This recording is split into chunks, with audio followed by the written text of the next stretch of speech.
और ये हमारे छोटे भाई हैं अनुज भाई, अनुज भ्राता हैं।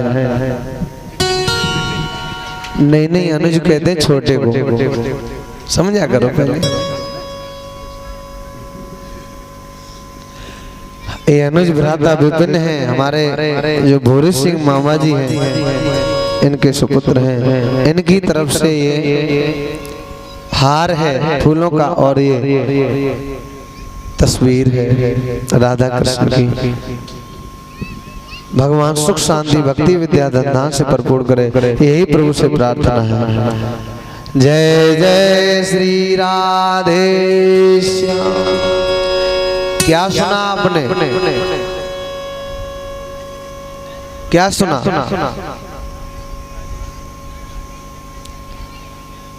कुछ नहीं सुना? क्या सुना?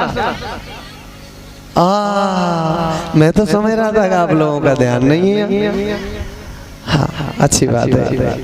ये सभी अयोध्या के थे, जो जितना सुनाया वो अयोध्या वासी थे सभी। और ये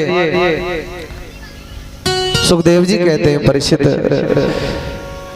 राजा दशरथ के यहाँ कोई पुत्र नहीं था, तो राजा दशरथ एक दिन माता जो गुरु वशिष्ठ थे ना, गुरु वशिष्ठ की पत्नी अरुंधति ने कहा, मेरे स्वामी मेरे पतिदेव आपने सबको सब कुछ दे दिया, लेकिन राजा दशरथ को एक पुत्र नहीं दे सकते।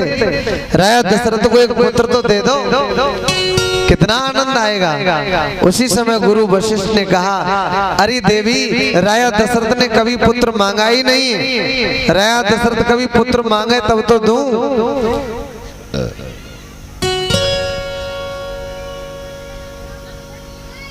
ये तो देखो हो ही रहा है, लेकिन आप लोग कथा पर ध्यान रखो, कथा सुनो। राजा दशरथ पुत्र मांगे, चलो इन्हें देखने दो, पर आप लोग जो है ना पीछे जो हमारे जो पुरुष वर्ग बैठा है ना, तो ये आप लोग ध्यान दो इन्हें, कोई बात नहीं इनकी। अब मैं उधर ही कनेक्शन बना लेता हूँ, आप लोग ध्यान से सुनना। राजा दशरथ जो थे वो मैया अरुंधति ने कहा कि आपने गुरु वशिष्ठ से, हे मेरे पतिदेव मेरे स्वामी, आपने सब कुछ दिया, लेकिन राजा दशरथ को पुत्र नहीं दे सकते। कहा राजा दशरथ कभी पुत्र मांगा ही नहीं, मांगे तो सही तो दे दूं। कहा तो मांगेगा तो दे दोगे? कहा बिल्कुल दे दूंगा। कहा तो ठीक है। और एक दिन मैया अरुंधति अपने पतिदेव गुरु वशिष्ठ को लेकर के और गई राजा दशरथ के यहाँ।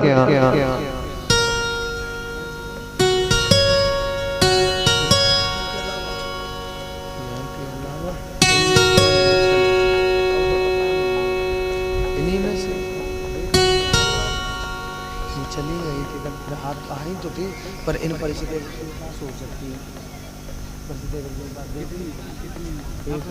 ये तो 100 वाली है, ये 50 वाली।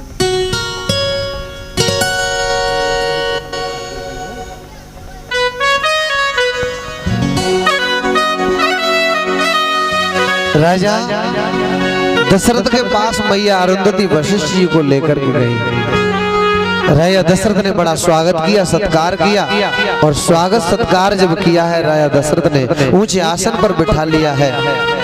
मैया अरुंधति जो थी वो अपने नाती को लेकर के गई थी गोद में, अपने नाती को, और अपने नाती को लेकर के गई गोद में। उस नाती को ऐसे पल्लू के साड़ी के पल्लू के नीचे कर लिया नाती को। परीक्षित जी इधर ध्यान दो, उधर रहने दो, इधर ध्यान। आपसे ही अब बाकी तो सब भटक गए, सब माया में पड़ गए। इन्हें मिल तो कुछ नहीं रहा है, मिल तो आपको रहा है, इन बट्टियों को हमको। ये देखने में बाल नुकसान करने कथा भी नहीं सुन पा रहे, तो कम से कम आपको तो कुछ मिल नहीं रहा, तो कथा ही सुन लो। ध्यान दो इधर, मन को मत समझाओ, कथा सुनो। ये रंग बिरंगी दुनिया है हकीकत में। हाँ, मन चला ही जाता है, यही तो मार्ग में बाधा है। अब क्या करें, इस एरिया में चल गया है तो इसलिए वो करना पड़ता, नहीं तो वास्तव में होता है। मतलब एक समय हो, आधा घंटा हो, सब इकट्ठे हो, उस आधे घंटे में सब कर ले तो बहुत अच्छा रहे, फिर अच्छा लगता है। चलो, लेकिन जैसी ईश्वर की इच्छा है। क्या कहा परीक्षित जी? मैया अरुंधति ने साड़ी के पल्लू के नीचे नाती को कर लिया, अपने नाती को। और राजा दशरथ और गुरु वशिष्ठ बातचीत कर रहे थे। नीचे से मैया अरुंधति ने साड़ी के पल्लू में से अपने नाती को जोर से नोच लिया। वो बच्चा रोने लगा। वैसे ही राजा दशरथ ने देखा, अरे ये बच्चा क्यों रो रहा है? लेकिन मैया अरुंधति ने उस बच्चे को चुप कर लिया। फिर मैया अरुंधति ने थोड़ी देर बाद उस बच्चे को, ऐसे ही ध्यान रखना बिल्कुल, अभी सब सुनो, उस बच्चे को फिर लिया और जोर से फिर नोच लिया। अब बच्चा और जोर से रोने लगा। पूछा क्या बात?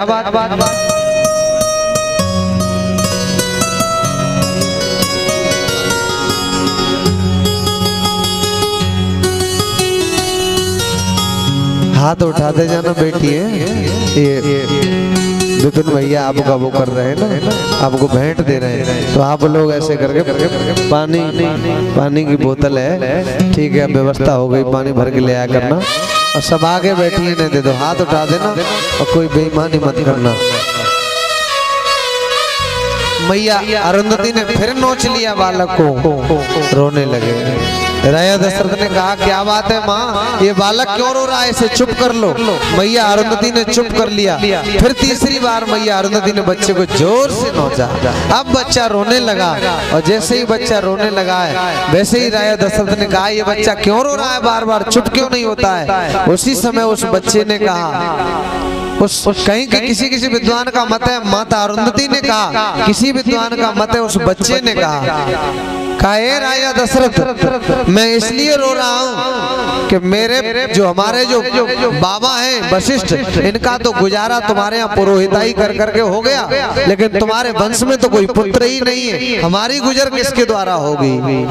ऐसे जब ये बात सुनी, एक बार भूपति मन माहे, एक बार भूपति मन माही, गलानी मोरे हो सुत नाही, भय गलान मोरे हो सुत नाही।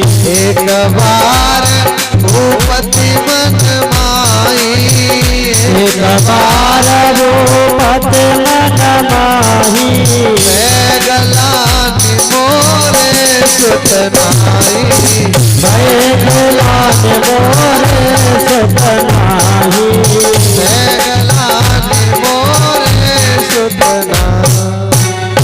राजा दशरथ को गिलानी हो गई, आज मेरे बेटा होता तो ऐसे शब्द सुनने को नहीं मिलते। एक बार और गए थे, इंद्र ने निमंत्रण किया तो इंद्र के यहाँ राजा दशरथ गए, तो भोजन करके जब आए मुकुट रह गया था, लौट के गए तो देखा है जिस जगह राजा दशरथ बैठे थे उस जगह की सफाई करवाई जा रही थी। इंद्र ने कहा क्षमा करना महाराज, जो राजा निर्वंशी होता है, जिसके यहाँ कोई संतान नहीं होती है, वो दूषित जगह मानी जाती है, वो जिस जगह बैठता है, इसलिए इसकी सफाई की जा रही है। तब भी राजा दशरथ को गिलानी हुई, कई बार गिलानी हुई, एक बार नहीं कई बार। अब जब राजा को गिलानी हुई तो उन्होंने कहा अब क्या किया जाए? अब राजा दशरथ दुखी होकर के गुरु ग्रह गयो तुरंत महिपाला, चरण लागी कर विनय विशाला। राजा गुरु के घर गए, गुरु वशिष्ठ के घर गए, गुरुदेव कोई बेटा नहीं है, निज सुख दुख सब गुरु ही सुनायो। अब